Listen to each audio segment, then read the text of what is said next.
Welcome back to All About Winning Daily Fantasy Sports. My name is Ty Patton. The divisional playoff round is here as the second round of the NFL playoff kicks off with 2 games Saturday and 2 games Sunday. Saturday features the Minnesota Vikings coming off their upset victory of the New Orleans Saints in the wild card round, visiting the NFC West champion and number 1 seed in the NFC, San Francisco 49ers. The 49ers opened as a 6.5 point favorite, which sits at 7 right now, with a game total that has moved from 45.5 to 44.5. This game kicks off at 4:35 p.m. Saturday. The nightcap Saturday features the Tennessee Titans coming off their upset victory of the New England Patriots, who visit the number 1 seed in the AFC, Baltimore Ravens. Baltimore opened as a 9.5 point favorite, which has moved from 9.5 to 10. The total opened at 48 and currently sits at 47. This game kicks off at 8:15 p.m. Wrapping up the divisional round is 2 games Sunday, which kick off at 3:05 with the Houston Texans, who defeated Buffalo in the first round, visiting the number 2 seed in the AFC and the AFC West champion Kansas City Chiefs. The Chiefs opened as a 7.5 point favorite, and the line has moved to 9.5. The game total opened at 48.5 and currently sits at 50. Closing out the divisional round is a battle featuring the wild card Seattle Seahawks, who defeated Philadelphia in the first round, visiting the NFC Central champion and number 2 seed in the NFC, Green Bay Packers. The Packers opened as 3.5 point favorites, with the line sitting at 4.5 right now, and a game total that opened at 47 and has moved to 46. This game kicks off at 6:40 p.m. Sunday. The winners in the divisional round move on to the conference championship game next week for a chance to play in the Super Bowl. I've developed this chart for the playoffs. I had one similar in the regular season, and I just want to go over it real quick and talk about some things in case there's someone new to my channel. What I have over here, obviously, the players' names, and the players in green are the ones that I'm going to be targeting the most. Yellow, I'm kind of on the fence about, and red, I'm kind of I don't have any interest at all. And if I don't have anything there, I'm just going to have lower than the field as far as ownership. Some of the categories that I have, obviously, their position, their team, excuse me, their salary. DVP, this is what the their opponent's ranking is versus that position. In this case, Baltimore, Tennessee's number 20 versus the quarterback position. Over here is ceiling. Next to that is floor, and I'm going to talk about that here in a minute. Over here is projected ownership from a paid site that I use. And over here are some notes that I'll go over as we go through this. And I wanted to talk about ceiling and floor. I talked about it a little bit last week. Someone had a question the week before. And for anyone who's new or someone who just doesn't understand what ceiling and floor is, first off, ceiling and floor isn't their highest game of the year and their lowest game of the year. That's not how they get that number. That number is generated by probability, and ceiling is based on a 15 percentile that they can reach that score. 15 percentile, like looking at Lamar Jackson, 15% chance that he can get that score. Floor, on the other hand, is the number that you're looking at for like cash games, and it says there's an 85% chance that he's going to score at least that many points. So just to get a easier understanding, ceiling is a 15% chance to reach that, and floor, not saying that they can't go above that, and floor is the safe number. Ceiling is the number you're looking for upside in large GPP tournaments, and floor is the number you're looking at in cash games like 50-50, head-to-head, double up, and things like that. So, and then projected ownership, obviously, that's a number that's just based on algorithms that this site uses, and it's been pretty accurate this year. Obviously, injuries and weather, and as more people play, these numbers have a little bit of variance, but there's something that you can go by. So I'm going to just jump right into this. After we get done with this, we're going to switch over to Draftkings site and build some lineups there using the players that I have highlighted, and then I'll share with you some optimized lineups that I generated earlier today. So right here, quarterbacks. Obviously, Lamar Jackson's most expensive this week. He's 8,400. Tennessee's number 20 DVP versus the quarterback position. He has a highest ceiling on the slate at 35.93 and the highest floor of 26.02. Should mention that, and I think it's in my notes. 26 points is the lowest amount of points he scored all year at home in 2 games. One was a loss to Cleveland way back in week 4, which was their last loss. And then against San Francisco, he was held to 26 points at home. His projected ownership is the highest on the slate at 59. The thing about Jackson is 8,400. That looks like a lot. And I said this during the regular season. If you followed my my videos, Lamar Jackson is actually 2 players for the price of 1. He's a running back. He's averaging 81 rushing yards per game, and he's a quarterback. So I really like that. It's similar to Christian McCaffrey. McCaffrey's a running back and a wide receiver. Their salaries are always up there, usually at the top. But this guy, I don't know how you fade him this week. Lots of upside. And my notes here, he's averaging 29.4 fantasy points per game. As I mentioned, the lowest fantasy points scored at home was 26, and that was a loss to Cleveland in week 4 and a win versus San Francisco in week 13. And should be mentioned that Jameis Winston, rushed for 53 yards versus Tennessee. I think this is a smash spot for Lamar Jackson, and I will have a lot of ownership with him. And the thing about him, too, is I normally like to stack a wide receiver or a tight end with my quarterback. Jackson, you can just run out there by himself. Now, I do like to stack. He's Andrews or Marquise Brown, but I'm not afraid to use him without any, without stacking him with someone.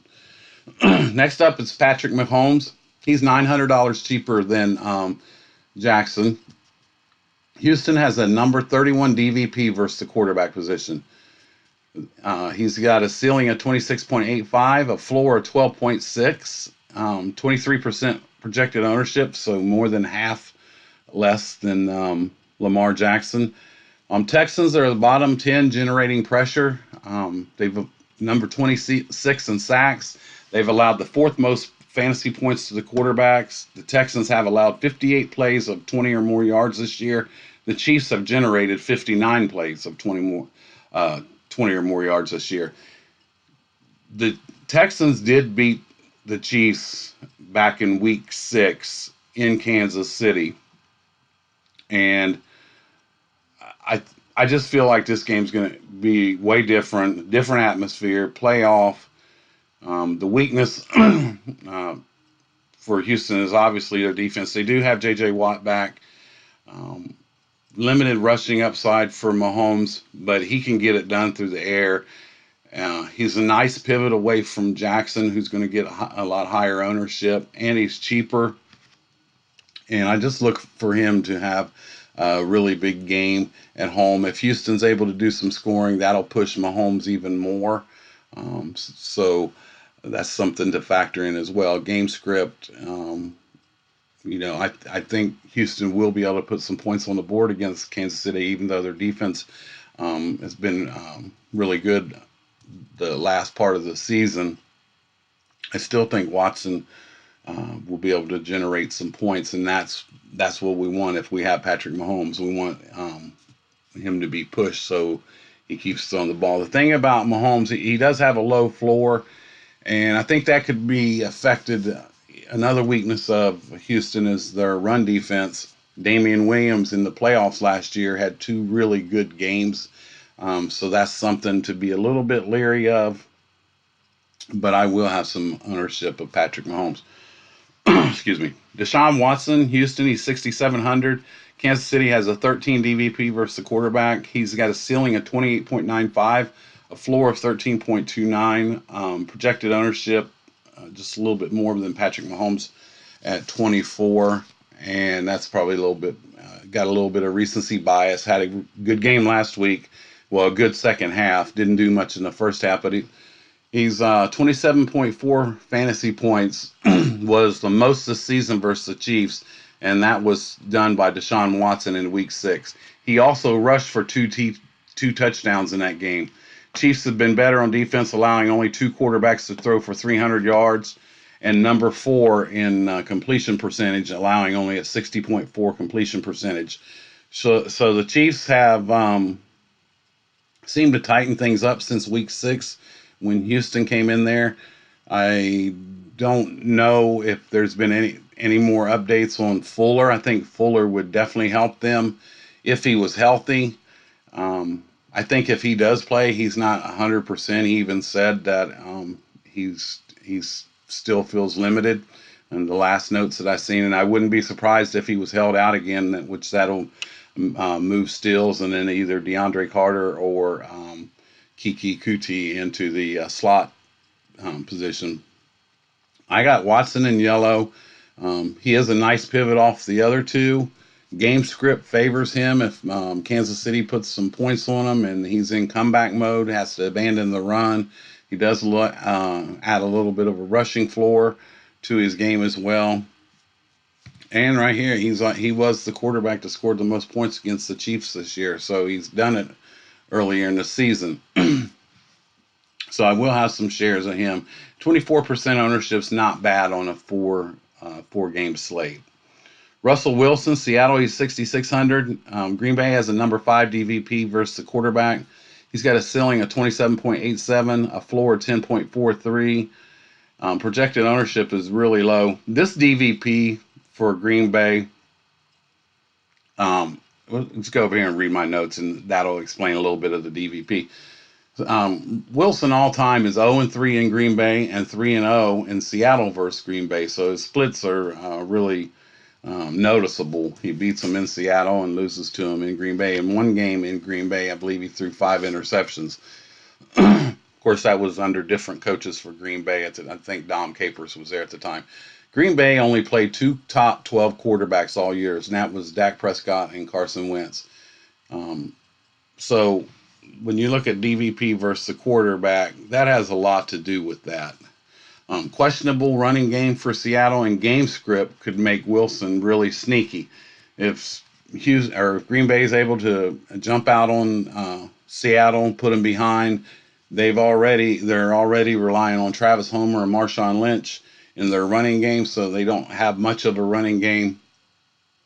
And this could be a game where they have to put, Russell Wilson has to put the team on his shoulders and go out there and throw the ball around. I think these are the 2 worst teams that are left in the playoffs, and ironically, one of them is going to be in the NFC Conference Championship game.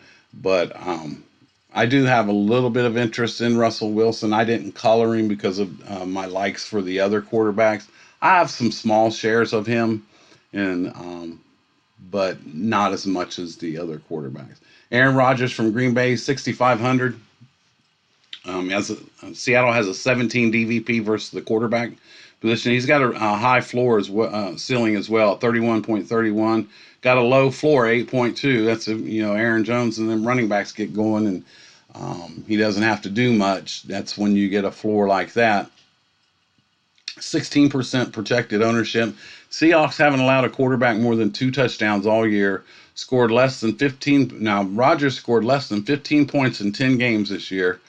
Running game could dominate this game for Green Bay, limiting the Rodgers upside. So that's why I don't have him colored.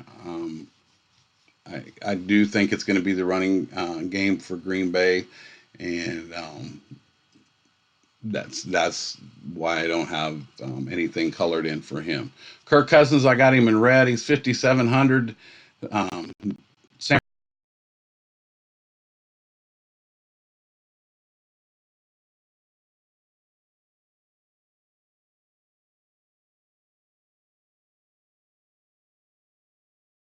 and a projected ownership of 12. San Francisco has a number 2 pass DVOA. San Francisco allows 15 fantasy points per game to the quarterback. Low upside due to the game plan revolving around Dalvin Cook. I just don't think this is a good matchup at all for Kirk Cousins. Now, I know he had a good game last week versus New Orleans.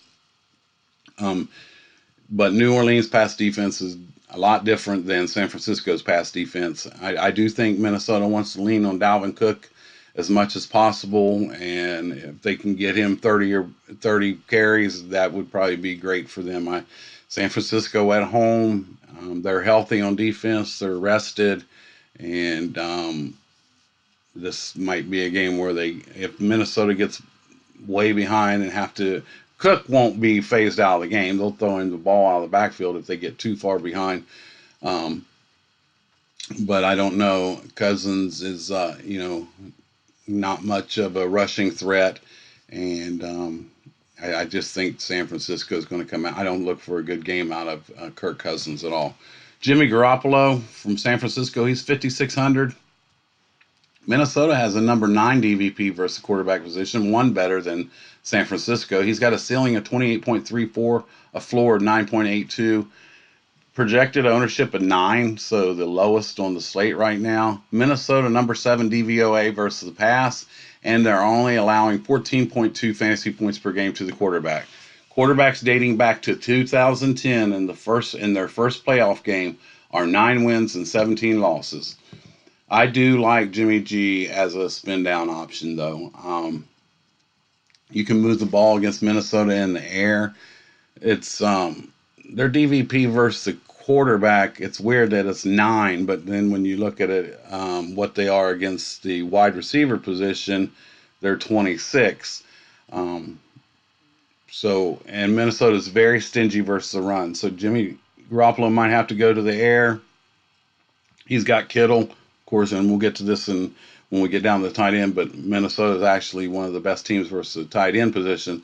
But he does have some weapons at his disposal, and I think that they will probably find more luck running or moving the ball through the air against Minnesota.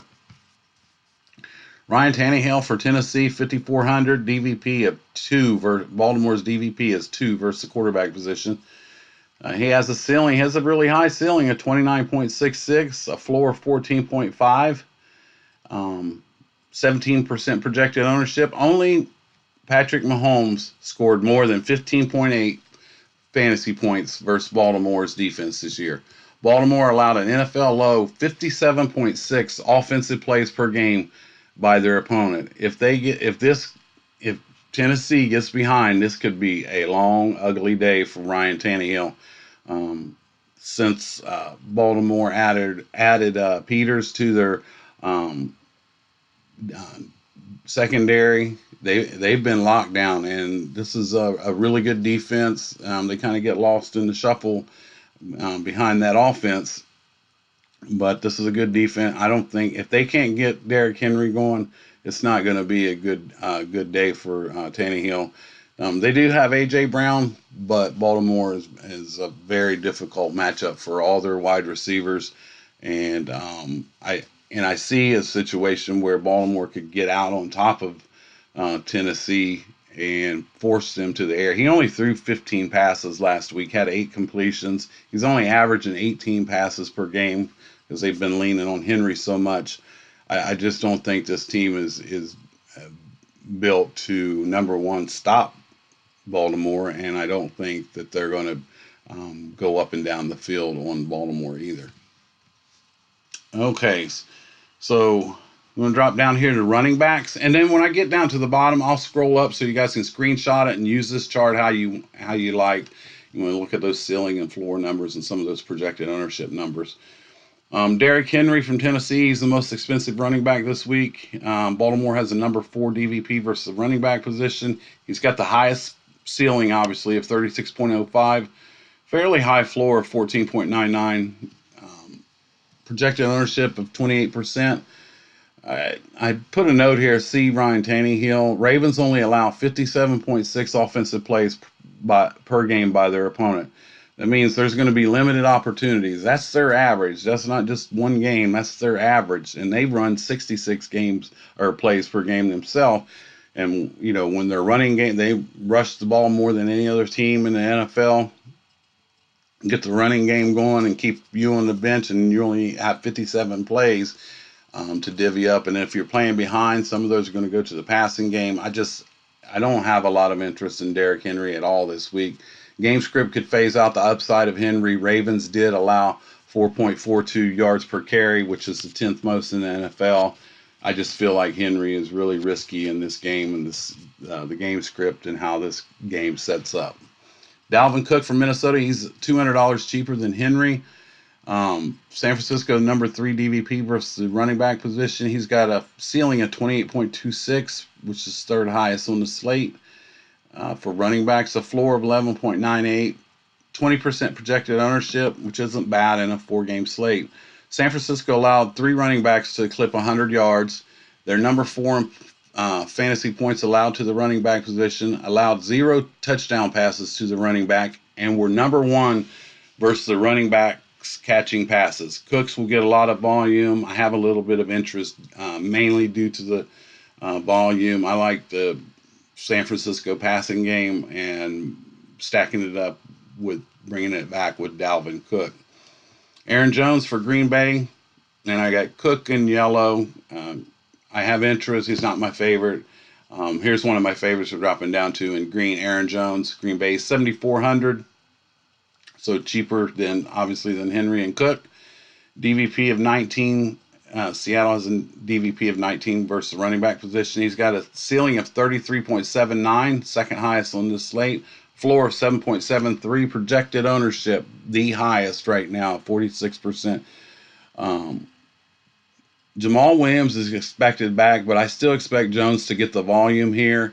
Seattle faced 8 running backs who received 20 or more touches, and in those games where they got 20 or more touches, those running backs averaged 136.9 rushing yards and 1 touchdown. He's had a minimum of 22 touches the last 4 games.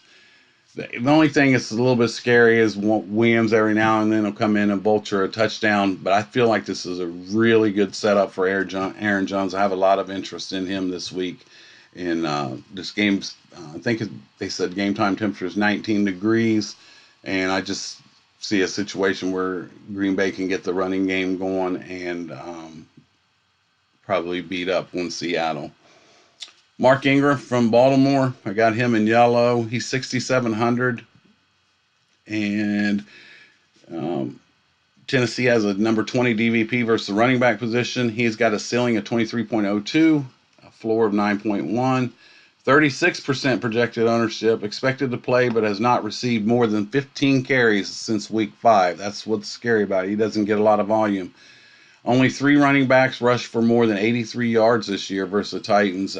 He needs multiple touchdowns in this game to get value. I don't see him going off for 100 yards and Jackson doing his thing. So, I mean, value for him is 19 points at $6,700. And if he doesn't, and if he's still a little bit banged up, then they're going to use Gus Edwards a little bit. So I got him in yellow. I have a little bit of not much interest, so I'm just worried about the volume that he's going to get in this game. Damian Williams from Kansas City, he's 6,000. He's my second favorite behind Aaron Jones this week. Houston has a number 27 DVP versus the running back position. He's got a ceiling at 22.54, a floor of 3.38. Projected ownership at 31%. Houston allowed a league worst 241 fantasy points through the air to running backs. They allowed more fantasy points through the air to running back position than they did on the ground. Williams had 29 and 33 fantasy points in two playoff games last year, and he could be an interesting pivot off of Patrick Mahomes in the passing game. I got a lot of interest in Jones and Damian Williams this week. Raheem Mostert from San Francisco, he's 5,800. Minnesota number 13 DVP versus the running back position. He's got a ceiling of 21.29, a floor of 4.61, projected ownership of 23%. He's gotten almost 65% of the touches in the last 5 games since becoming the starter. 20 fantasy points or more in 3 of the 5 games he started. Minnesota is stingy versus the run, and they allowed the 12th fewest fantasy points per game to the running back position this year. I've got a little bit of interest in Mostert. That's why I have him in yellow. I'm just concerned about the other backs that they have coming in and getting a piece of the pie as well. And sometimes I, um, the coach has seemed to keep it balanced or go with the hot hand. Tevin Coleman's had a couple games where he had really good games, and Coleman is used a lot catching passes out of the backfield. So not sure that I'm going to get to Mostert. I'm worried about the volume, and I think that San Francisco is going to have to pass the ball to move the ball against Minnesota. Travis Homer for Seattle, 5,100. Green Bay has a 25 DVP versus running back position. He's got a ceiling of 8.89, a floor of 0, projected ownership of 12. He did outtouch Marshawn Lynch versus the Eagles 12-8, but Lynch got the goal line work. Green Bay has allowed 4.86 yards per rush, which is the fourth most in the NFL.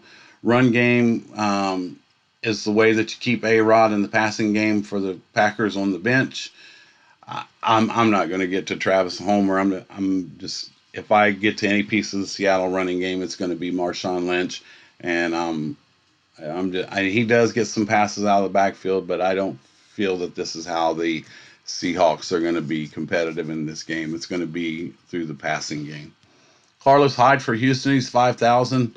Um, Kansas City has a number 29 DVP versus the running back position. He's got a ceiling of 15.69, a floor of 4.75, 9% projected ownership. Chiefs allowed 206.7 yards per game to the running backs position this year.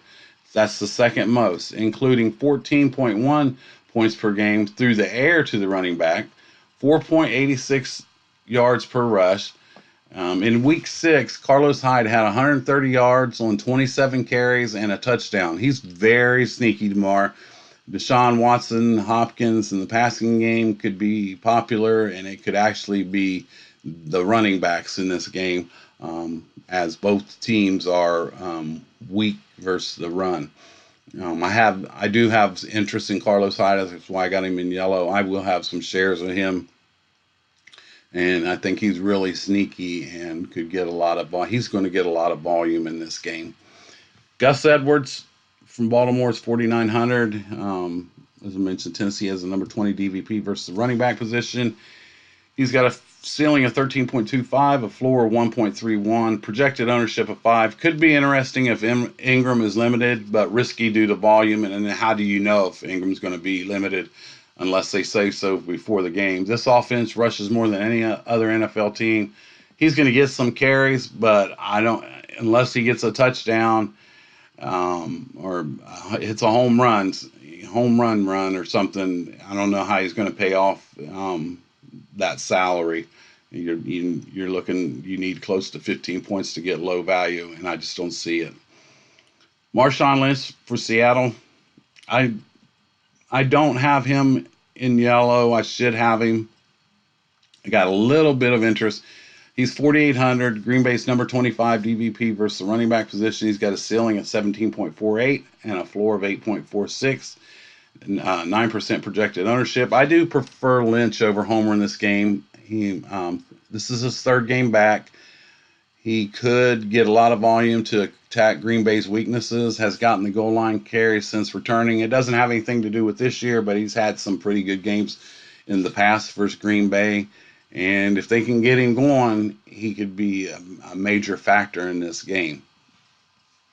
Duke Johnson from Houston, he's 4,700. Kansas City, as I mentioned, same for High, they got a number 29 DVP versus running back position. He's got a ceiling of 16.81, a floor of 4.35, 7% projected ownership. He had 7 touches for 54 yards and a touchdown in week 6 versus the Chiefs. The Chiefs' weakness is defending the run and specifically pass catching running backs. This could be a really good spot for Duke Johnson.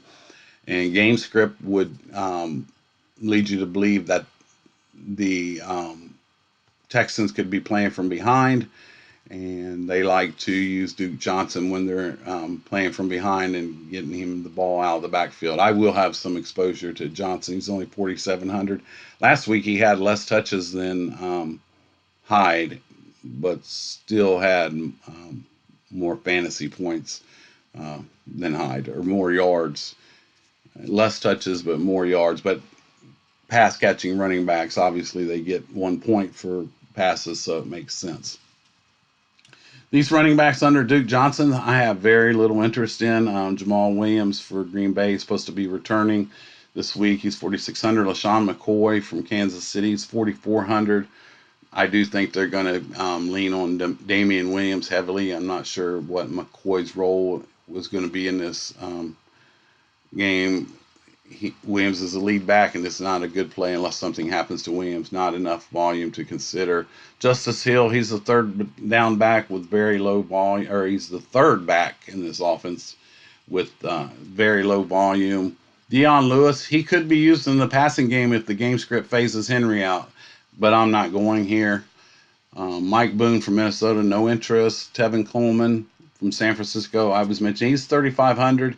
He's interesting. Minnesota has a number 13 DVP versus the running back position. He's got a ceiling of 20.47. And that's what you look at for GPPs is plays like this. He's got a floor of 0. Projected ownership is 7%. He does get targeted out of the backfield and is the number 2 behind Mostert. He did have a couple good games. He had a really big game against the Panthers. So in like a larger GPP tournament, I might take some shots at Tevin Coleman. He's one of the spin down options that I think could be sneaky this week. Darwin Thompson for Kansas City. It's just too far down the pecking order in this offense for me. Matt Breida, 3,300 for San Francisco. He's behind Mostert and Coleman, so I'm not going to go there. Okay, so I'm going to scroll up for you guys, and I'm going to bring us up to the wide receiver position. And here we go. Devontae Adams. He's the most expensive this week at 7,800. Seattle has a number 18 DVP versus the wide receiver position. He's got a ceiling of 27.54, a floor of 12.56. Really high, the highest projected ownership right now at 54%. He's had 80 targets in the last 7 games. He's going to draw a lot of coverage from Flowers, who is the number 125 out of 127 rated quarterbacks. Last year in the game versus Seattle, he went for 10 catches for 166 yards. I think Adams could get a ton of targets here. If Seattle's able to keep this game close or somehow get a lead on Green Bay, he could have a phenomenal game. Rodgers obviously likes to go to him, and just on volume alone, I think he'll get there for his and get value at 7,800. Tyreek Hill, he's 7,600.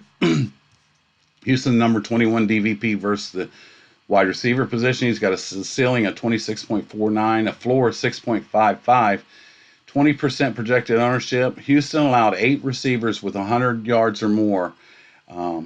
If he's in the runs out of the slot 50% of the time, and against Houston, that means he's going to be matched up against the guy Hargraves, who was cut by Tampa Bay. And we know how good Tampa Bay's pass defense is. So this guy, if Hill runs 50% of his routes out of the slot, Hargraves covers the slot. This is a fantastic matchup, and I'm definitely going here. I'm going to have some shares, 20% projected ownership. Tyreek Hill is the type of player that can definitely break a slate, and Houston has given up a lot, not only a lot of plays of 20 yards or more, but they've also given up a ton of plays of 40 yards or more. So I will have some ownership of Tyreek Hill. DeAndre Hopkins for Houston, he's 7,400. Houston, number 2 DVP versus the wide receiver position. He's got a ceiling of 27.2, a floor of 13.67, 40% projected ownership, so second highest under Adams. Chiefs allowed the fewest yards receiving to the wide receiver in the NFL this year. That's because they allow a ton to the running back position and a lot of rushing yards. Fuller's news is important here as well. He will still get a ton of targets, whether Fuller's in there or not. Game script could be favorable if they get behind. You can see a situation where Hopkins gets just a ton of targets, and gets there on value just on volume alone. DK Metcalf from Seattle, he's 6,800, so they definitely jacked his price up from last week. He Green Bay has a number 10 DVP versus the wide receiver position. He has a ceiling of 24.78, a floor of 6.18, a projected ownership of 23%. Hold on one second. He was last week's fantasy darling. He exploded last week and has a great matchup this week too when he gets matched up versus cornerback King, who's allowing 17.2 yards per reception. Recency bias is a concern, which would probably drive his ownership up. I thought it would be higher than it is now, but he's priced up, and he does have Tyler Lockett there as well. So I have some shares of him. He's still, even though recency bias, a lot of times recency bias um, overshadows the actual matchup. He's got another good matchup this week, and he had a phenomenal matchup last week. And actually, in the player draft that I played, where you pick your team before the playoffs start, you get one player from each team, 10 players total, and you can't make any changes. He was one of my receivers, and obviously he set the record last week for rookies in a playoff game. He could get a lot of volume in this game, especially if Green Bay gets the lead on Seattle. So game script could really favor him, but I won't rule out the next guy who's his teammate, and that's Tyler Lockett. He's 6,600. As I said, Green Bay has a number 10 DVP versus the wide receiver position. He's got a ceiling of 26.79, a floor of 1.15, 12% projected ownership, so half of that of Metcalf. Tougher matchup for him versus cornerback Williams, but could be sneaky pivot off of Metcalf. He's had at least 7 targets in the last 4 games. So I might have more ownership of Lockett this week than Metcalf, because I think all the ownership is going to go to Metcalf as far as winning this passing game. Adam Thielen from Minnesota, 6,200. San Fran has the number 14 DVP versus the wide receiver position. He has a ceiling of 23.35, a floor of 1.91, a projected ownership of 13%. Watch the injury status here. On Wednesday, he took a cleat to the ankle and created a gash that had to be stitched up. So he'll be maybe a little gimpy, and definitely have to watch and make sure he doesn't re-injure that during the game. 49ers are a difficult matchup. Could get more opportunities out of the slot, which would get him out of the coverage by Richard Sherman. So when he's in the slot, that's probably when he's going to get the most usage and most targets. Cousins likes to go to him. They have had more luck versus teams that run zone defense, and San Francisco runs a lot of zone. And when teams are running a lot of zone, Cousins has about a 10-point higher quarterback rating when throwing to Thielen and against zone defenses. And he likes to go to Thielen more than Diggs. Diggs is the home run hitter, and we'll get to him in a second. But Cousins seems to favor Thielen a lot in matchups like this. Next up, A.J. Brown for Tennessee, 6,000. Excuse me. Baltimore has a number 15 DVP versus the wide receiver position. He has a ceiling of 27.9, a floor of 5.1. Projected ownership of 31%. This difficult match. He had a difficult match up last week and another difficult matchup this week. The opportunities are limited, especially if Henry gets going. Don't know how he can get value here. Excuse me, 6,000. I mean, low value is 18 fantasy points. Tannehill's only averaging 18 passes per game. I just don't know how A.J. Brown gets there. He's got really high ownership, and probably the most difficult matchup for the Baltimore secondary, but they're pretty stingy and they're pretty good. And I won't have much ownership, if any, of him at all. Stephon Diggs, as I was talking about Thielen, he's the home run hitter and runs the deeper routes. He's 5,600. San Francisco number 14 versus the wide receiver position. He's got a ceiling of 21.86, a floor of 6.12, projected ownership of 13%. He can bust the slate though. I mean, but if for some reason Thielen was ruled out, I wouldn't automatically assume that Stephon Diggs is going to get a lot more targets. I did, when Thielen was out previously, Diggs' target share did not go up significantly or at all. So I would just be weary of that. Sometimes this squeaky wheel gets the oil. He seemed to be complaining a little bit last week when they weren't targeting him in that game. But then it came out that he told Cousins that you don't have to force the ball to me just to get me involved. And so I would probably have more Adam Thielen than I would have Stephon Diggs. I don't really like this matchup at all for Minnesota's wide receivers. He did have the flu earlier in the week. Could be a nice pivot off of Thielen, but the 49ers don't allow big plays, which is Diggs' specialty. Very difficult matchup. Emmanuel Sanders for San Francisco. He's 5,400. Minnesota, number 26 DVP versus the wide receiver position. He has a ceiling of 22.46, a floor, a very ugly floor, 0.66. Projected ownership of 13%. Good matchup versus banged up Vikings secondary, who have funneled fantasy points to the wide receiver position all year. Sanders' unsteady target share could be a nice pivot off of Debo. Debo Samuel, who's getting almost double the ownership. Sanders could be a nice pivot off of him. That's why I have him in yellow. And I'm interested in the San Francisco passing game as being contrarian this week. Next up, Debo Samuel. He's 5,200, 200 less than Sanders. Again, Minnesota number 26 DVP versus the wide receiver position. He has a ceiling of 22.67, a little bit safer floor of 9.25. 22% projected ownership. Should see a lot of cornerback Xavier Rhodes, who has been unspectacular this year, allowing an 83.8% catch rate. I do love the price. I will have some shares of Debo and Emmanuel Sanders as well. Will Fuller for Houston. Have to watch the injury report.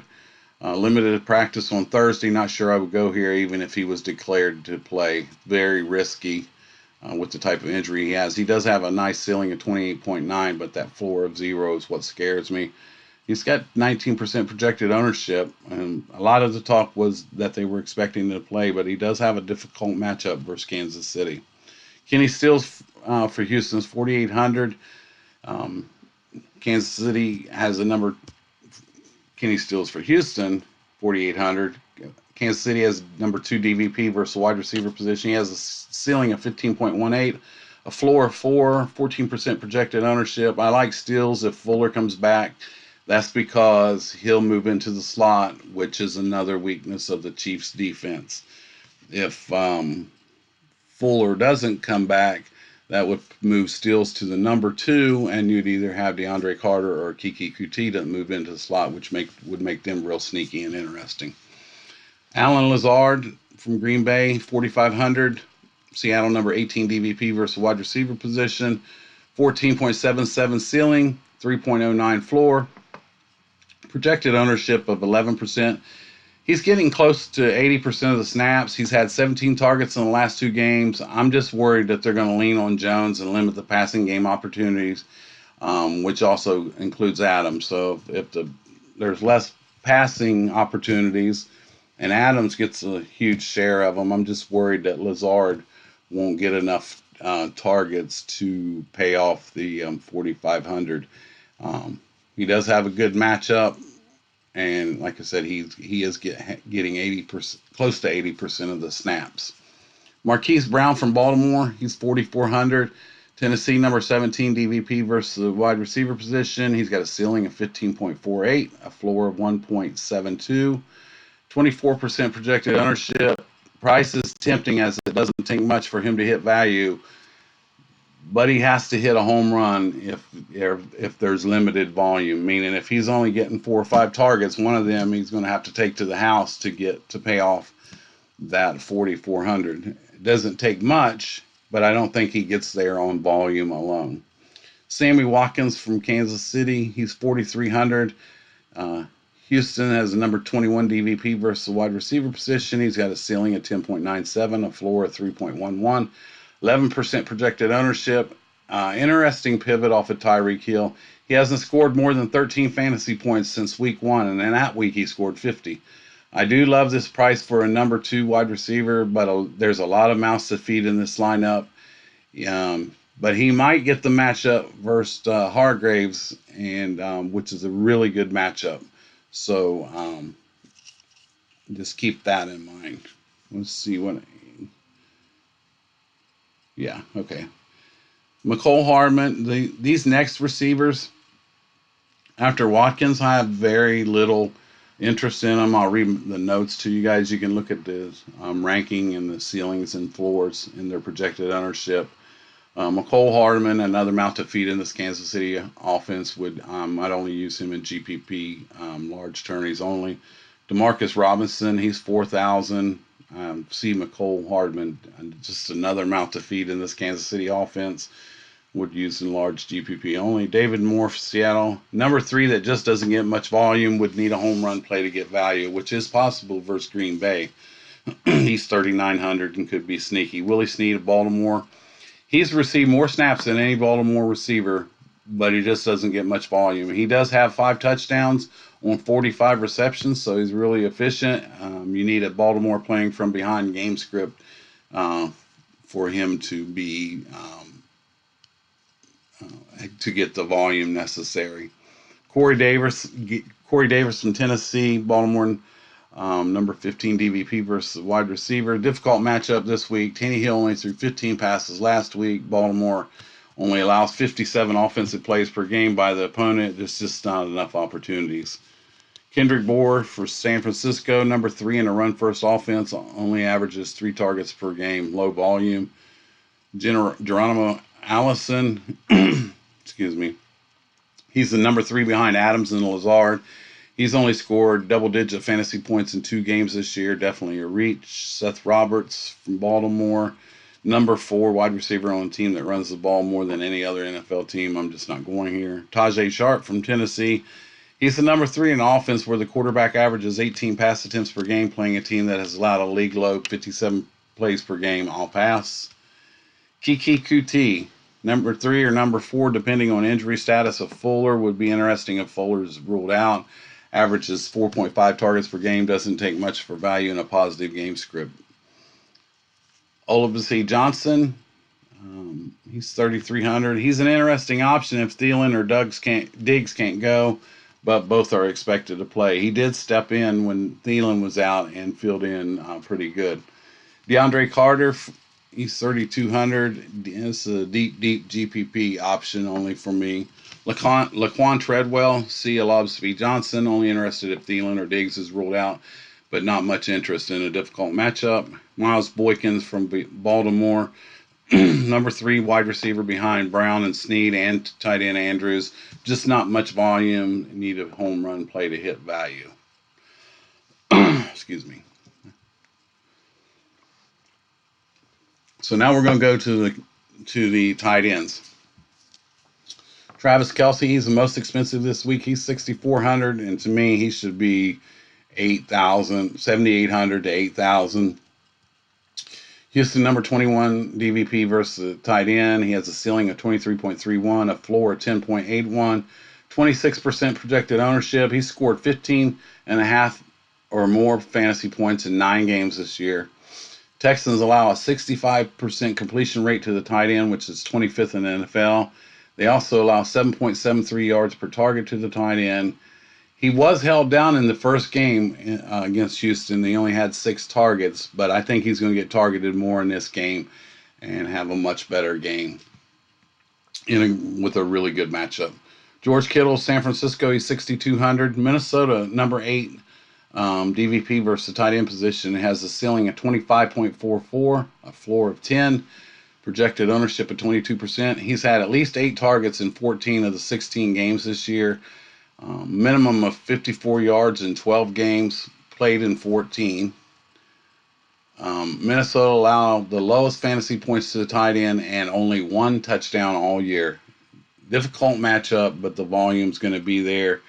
And Garoppolo is going to go to him no matter what the matchup is.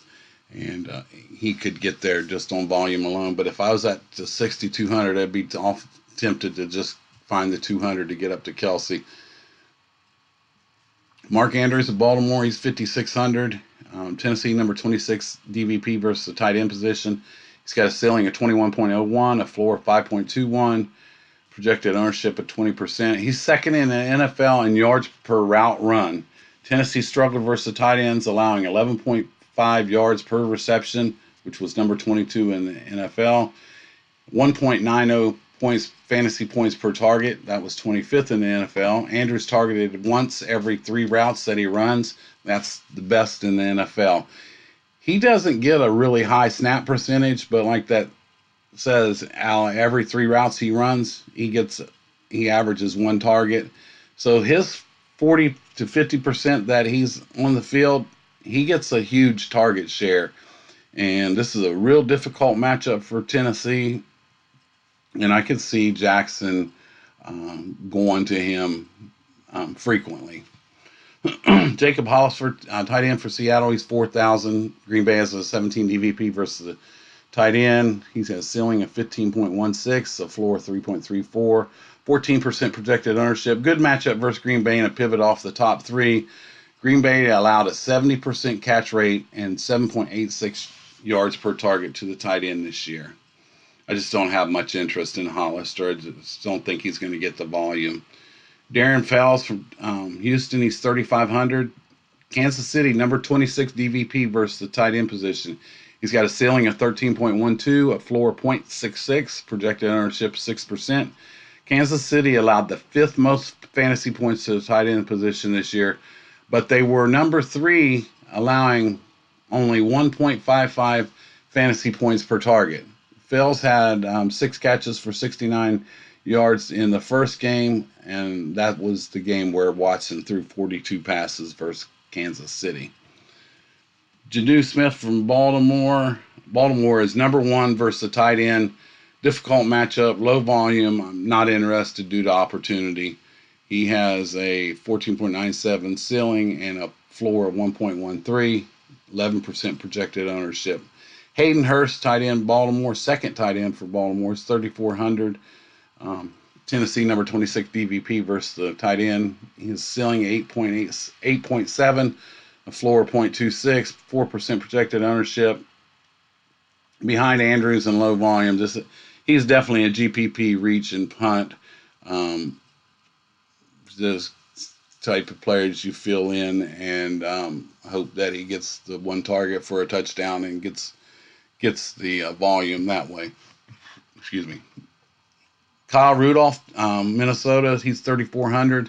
San Fran, the number 6 DVP versus the tight end. He's got a ceiling of 17.13, a floor of 4.99, projected ownership at 13%, was last week's hero in overtime. Could be more involved depending on the health of Diggs and Thielen. San Francisco is a difficult matchup, number 6 versus the tight end. Recency bias could drive his ownership up, but it's not really that high right now, 13%. But he's interesting in the game script that if they fell behind and were getting a lot of pressure on Cousins, and Cousins was dropping the ball off underneath to his backs and tight ends. Jimmy Graham, tight end, Green Bay, he's 3,300. This is the lowest I'll probably go for the tight ends. Seattle, number 31 DVP versus the tight end position. He has a ceiling of 10.38, a floor of 1.58. None of that's really great. Very low projected ownership. Only one team was worse versus the tight end, and that was Arizona. Graham has only scored more than 8.9 fantasy points this year 3 times. There is a revenge factor. He used to play for Seattle, and that makes him interesting. Plus the fact that Seattle was kind of the cheat code versus the tight end position, Seattle and Arizona. So he could be very sneaky and interesting, stacked up with Rodgers and Adams. So I am going to have some ownership of Graham. Um, Nice cheap pivot off of the half of the cost of the top Kelsey and Kittle. So really interesting and would allow you to do a lot more with your lineup. The rest of the tight ends are Nick Bowl. He's the number 3 tight end behind Andrews and Hurst for Baltimore. It was a reach. Jordan Atkins from Houston, still questionable. Averages 3.4 targets per game as the number 2 behind Fells. Irv Smith from Minnesota. He's 2,600. He is interesting. He number 2. He's got a 55% snap share of the last 4 games. Sneaky, but San Francisco does defend the tight end position well. Mercedes Lewis for Green Bay is 2,500. He's only got 19 targets all year. Ross Dwelly for San Francisco, 2,500. Not much meat left on the bone playing behind Kittle. And Anthony Firsker, 2,500. Low volume. Last week versus New England, he had a big game in comparison to the rest of the players and was sneaky. A lot of people were playing Janu Smith. He had 2 receptions, 23 yards, 1 TD versus New England, but he's only had 24 targets the entire year. Next up are the defensive special teams. And Ravens are the most expensive at 3,600. They got a ceiling of 11.34, a floor of 8.66, projected ownership highest on the slate at 26%. Game script could cause Tennessee to have to abandon the run, which would create defensive scoring opportunities for Baltimore with their elite pass defense. They only allow 57.6 plays per game. This could be very difficult for Tannehill if he's forced to throw the ball more than he's used to, and they have to abandon the run, which is ideally what the Ravens want to do to them. They're not overly expensive, and a big home favorite are usually the defenses that I like to target that are going to put the other team in the position to have to throw the ball a ton. Chiefs are next at 3,200. They have a ceiling 11.4, a floor of 8.2, projected ownership at 19%. They've been playing well lately. Houston's allowing 3 sacks per a game in a game where Houston may have to throw a ton. And defense could create havoc. Watson, going into last week's game, had 7 turnovers in the previous 5 games. So he can turn the ball over. And I like the games that are projected to, with the big point spreads. That team's supposed to be from playing from behind, and there's only one way you can catch up, and that's to pass the ball, and that sets up sack fumble, pick six. All kinds of things can go wrong when you're having to throw the ball a ton. 49ers are in third. They're 3,000. They have a ceiling of 10.47, a floor 7.73. 11% projected ownership. 49ers average 3 sacks a game, and their defense is now healthy. Menace has the lowest implied total in the slate at 18.8 points. Affordable, and doesn't take much for them to get value. Packers, they're 2,800, ceiling at 10.8, floor of 9.6, projected ownership of 15%. Opportunistic defense, averaging 2.6 sacks per game and 1.1 interceptions per game. Russell Wilson doesn't turn the ball over much. He's had 31 touchdowns from 5 interceptions. So I'm not sure how much Green Bay that I'm going to have. Vikings are 2,700. They had a ceiling of 10.6, a floor of 8.8, projected ownership 11%. Sneaky defensive option this week versus Jimmy Garoppolo in his first playoff start. He's averaging 3 sacks per game and very low, and they have very low ownership. Seahawks are 2,600. Excuse me. Ceiling 11.4, a floor of 8.2, 7% projected ownership. Second lowest projected ownership. Projected game script wouldn't make them an interesting option. As they do average 1 interception and 1 fumble recovery per game, but they don't get much pressure on the quarterback, and they only average 1.7 sacks per game. Titans are 2,400, have a ceiling of 12.24, a floor of 8.16, 14% projected ownership. Highest scoring defense in a wild card round last week, but this Baltimore offense is a difficult matchup with Lamar Jackson at quarterback. Surprised they're not the lowest projected, would be a punt option. Texans are 2,000, got a ceiling 11.2, a floor of 9.6, projected ownership of 6. Last year, the Colts were the top defense in the divisional round, and it was against Kansas City in a game that Kansas City won. So any defense is on the table. Houston's a sneaky option with J.J. Watts bringing pressure and emotion to the game. Not against going here, as it doesn't take much for them to get value. And you never know. Mahomes has turned the ball over, and sometimes he does some erratic, chancy things. And not saying that you have to pick the defense that you think is going to win the game, but I think this is not just a punt. I don't punt any position. I think they're viable at 2,000, and I have some interest in them to spend up at other positions. So that's all the players. And take a break or a breath here.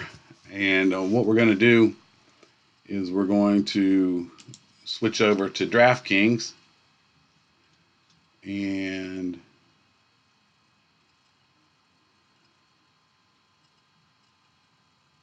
see what we have here.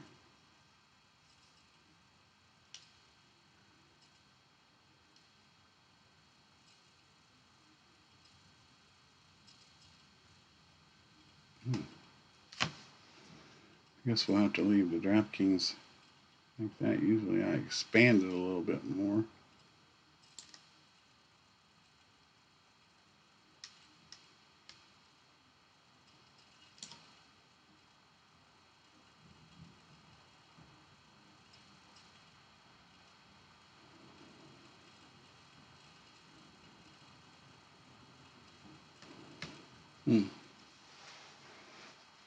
I guess we can go with, no, we don't want that.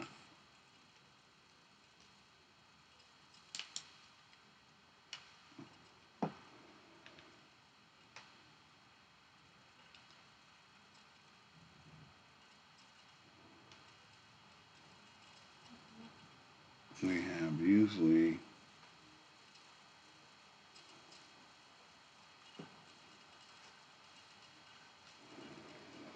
we'll just go here like this.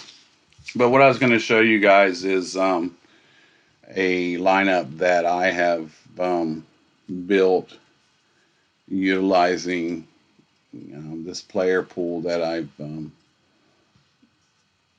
highlighted, and show you guys the lineup that I've generated this week. And then I'm going to show you an optimized lineup as well. I had Jimmy Garoppolo at quarterback, Dalvin Cook at running back, Damian Williams at running back, Tyreek Hill at wide receiver, Deebo Samuel at wide receiver, Allen Lazard at wide receiver, George Kittle at tight end, Duke Johnson at running back or at flex position, and the Houston defense. And it left 200 on the table, but I really like this lineup. I think it's going to be contrarian due to ownership with Garoppolo. A lot of people going to the San Francisco passing game, and I'll just have I have a lot of interest in the San Francisco passing game. So that's one of the lineups that I've been working on and building. So, as I always do, I utilize an optimizer, and I take the players. Like when we have a main slate, I'll take the players and I'll plug them in, and I run it for 150 lineups. And the main reason I do it is to find the different randomizations of the players I like. Now, with a big slate, obviously I narrow down the player pool, and I I'm looking for the different randomizations of the players that I like. With this particular slate, a 4-game slate, you basically use most of the players. And what I do is on the optimizer that I use from a paid site that I have is I'll adjust the exposure um, limits on some players. Like, for instance, I did take Ryan Tannehill out of my possible quarterbacks. I just didn't have any interest in playing Tannehill this week. So I set up a few rules. I like to have at least one wide receiver or tight end with my quarterback. Except the one quarterback I didn't set that rule for was Lamar Jackson. As I said, I set up for 150 lineups. And I don't MME, meaning I don't play the 150 lineups. I don't have anything against anybody that does do that. If I was ever in the position to do it, I would do it. But I'm just not in that position. And but why I play different contests, and I want to see the different randomizations of the players that I like. I'll play some 50-50, double up, head to head, some smaller tourneys, some of the big tourneys. I'll throw one in the Millie Maker, and I build a lot of manual lineups. But I want to see if I play the 20 entry $1 or the 20 entry quarter or something. I want to see different randomizations of the players that I like. It doesn't always give me 150. The ones requested this for this particular slate with the minimum maximum exposures I had and a few rules I had, it generated 136 out of 150 requested, and I just let it go. And what I usually do on my page is I'll show you guys a one or a couple. Tonight I'm going to just show you a couple of the lineups that was generated by the optimizer. We had Lamar Jackson at quarterback. Running back was Duke Johnson. Running back was Damian Williams. Wide receiver Devontae Adams. Wide receiver DeAndre Carter, which he might be viable if Fuller is ruled out. Wide receiver Deebo Samuel. Tight end Travis Kelce.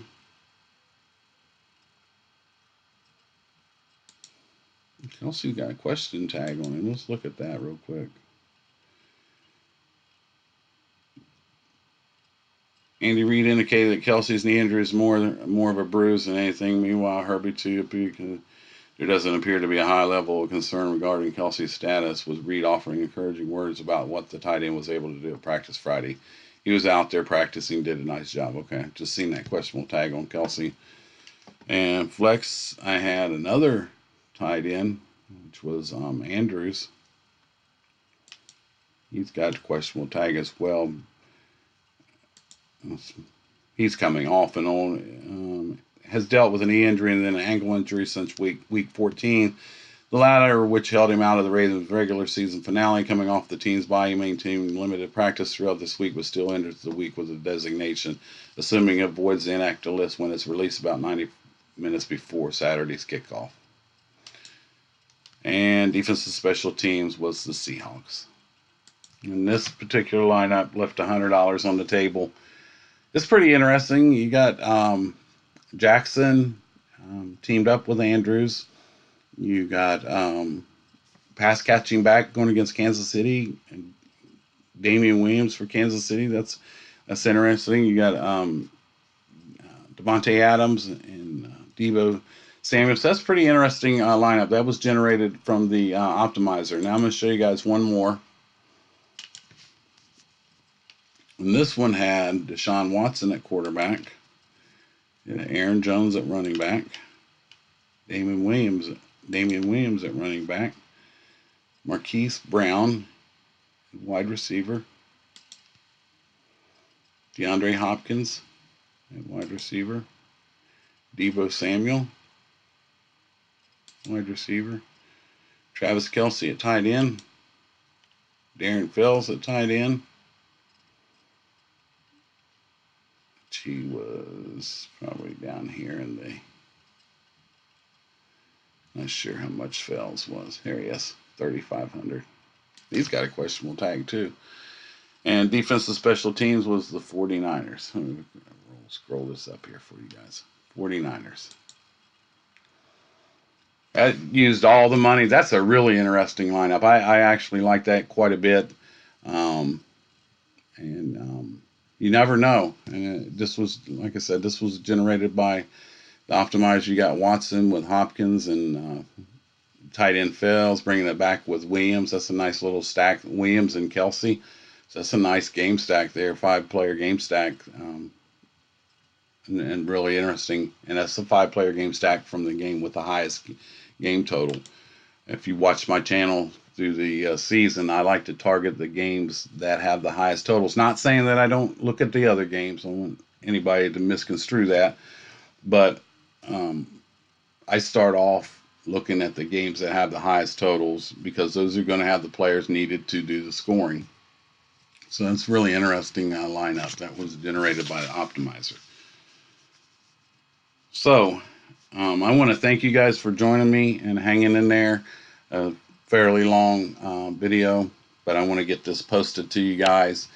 I encourage you to please drop any opinions or comments that you may have below. Please share this video, like, subscribe if you're not a subscriber, and hit that notification bell. We finally went over 100 subscribers last week. This channel has definitely exceeded my expectations this year. I'm really happy, and it's because of you guys. I really thank you for following me and hanging in there with me. If you're not a subscriber, please subscribe. This information is free, and I feel like I got some good information in a pretty good process. I will be having showdown videos for all the playoff games this week. I'm getting ready after this video to post the Minnesota, San Francisco, because they're the first game, and then I'll be posting Baltimore, Tennessee, and then tomorrow I'll post the 2 showdown videos for Sunday, the Houston, Kansas City, and Seattle, Green Bay. Draftkings runs a showdown contest for each one of those, so be looking for those and hit that notification bell if you haven't already hit the notification bell. You can also follow me on Twitter at winningabout. Don't forget the injury report. This game kicks off at 4:30 tomorrow. The injury report will be out about 3:15. Always check the injury report, even if a player doesn't have a designation. Always check it. Last second, got a flu bug or something, some family reason popped up. Always check that and make sure before you submit your lineups. So I'm going to get this posted. Again, thank you for joining me. My name is Ty Patton. This is all about winning daily fantasy sports, and I'll see you guys again real soon. Thank you.